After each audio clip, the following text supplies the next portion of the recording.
Are your siblings placing your elderly parents? Are they sandwiching them in the middle of family disagreements? In this video, I'm going to talk about why aging parents should not be the referee for disagreements among adult children. Are you in a situation where you have one sibling or maybe multiple siblings who constantly run to mom and dad telling them what everybody else in the family is doing or not doing, what family members are doing wrong, or maybe your siblings are complaining about your other siblings who can't help as much? These types of situations, they are usually lifelong habits, encouraged and allowed by elderly parents when adult children were children. When parents do not stop triangulation or gossip when children are young, children see this as it's acceptable behavior. It's just what we do. I gossip. I go tattle on everybody. I'm, like the one who knows everything, right? They see this behavior as acceptable behavior. Well, it's not. And these children carry it through their lifetime. And sometimes this happens because of family culture, which can create major problems for adult children and their parents. When the children grow up and they're like, this is not good behavior. My parents taught me this, but I'm not so sure this is like the way I want to be in my life, right? And then when you're brought back to navigate care for your parents, you may have learned the lesson and gone on, but you have a sibling over here who's still doing those same old things.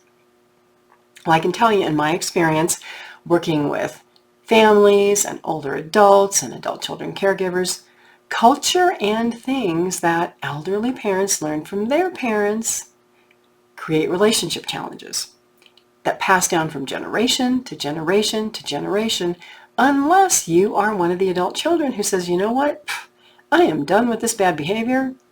I know our parents taught us this, but this is just not okay. So what are these things, right? Well, it could be negative thinking. It could be feeling helpless. It could be codependent behavior, like that, your sibling can't make a decision without talking to your mom or dad, right? They constantly need advice.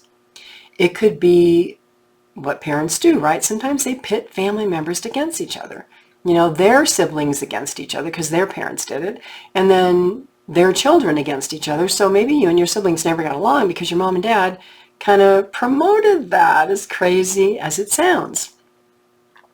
Maybe one of your parents always expected other people to do for them. Like your mom never worked, your dad had the job, mom expected everybody to do everything for mom. Like dad worked and brought home the money, the kids cleaned the house, the kids did the groceries, the kids did this. So your dad dies, and what are you stuck with? You're stuck with a mom who has never done anything for herself, and probably at age 75 or 80, I don't know if she's going to ever figure this out, right?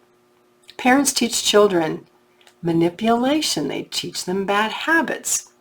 So other things, right? If you're an adult child, you might have heard from your parents, oh, you'll never be good enough. You can't do that. You'll never succeed at that. Why even try? Our family, our culture, we don't do those things.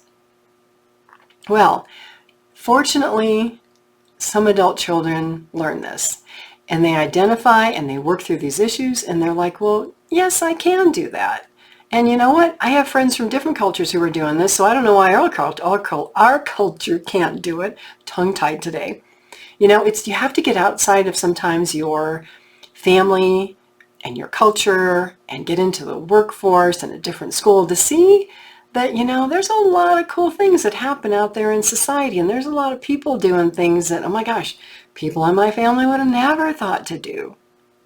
So how do you know if you're in one of these families? Because I can tell you, I have people that I talk to, kids that I talk to that are in their 50s and 60s, and they just think that all of this is a normal part of life. They've never realized, like, wow, this is kind of crazy. You mean people don't do this? Well, look at your family. Do you have a sibling who left the house when they were young to go out and live their life, right? But now that sibling, your parents are like, oh, that sibling, not good. They're out there doing bad things. So again, your parents trying to pit yourself against a sibling who went on to live their life, who maybe didn't follow the generational training of your parent, right? Or maybe you have a sibling who left at midlife and now what I call they're no contact, right? They don't want to have anything to do with family. Nobody hears from them. There could be other reasons for that, but you never know, right? So if this is your family situation and you're trying to work with siblings to care for aging parents, I actually help siblings refocus from all of this stuff out there, craziness, mishigas, whatever you want to call it, to focus on caring for aging parents. But the key is you have to be willing to work with each other and set aside all these crazy family dynamics. But you have to realize that these are crazy family dynamics, right? So if you need help, I'm Pamela D. Wilson. I'm a caregiving expert with more than 25 years of experience.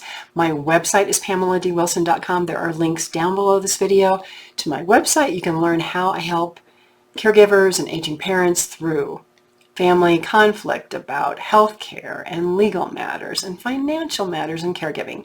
Plus, there's a lot of free information on my website. It's PamelaDWilson.com. And again, I thank you so much for being here.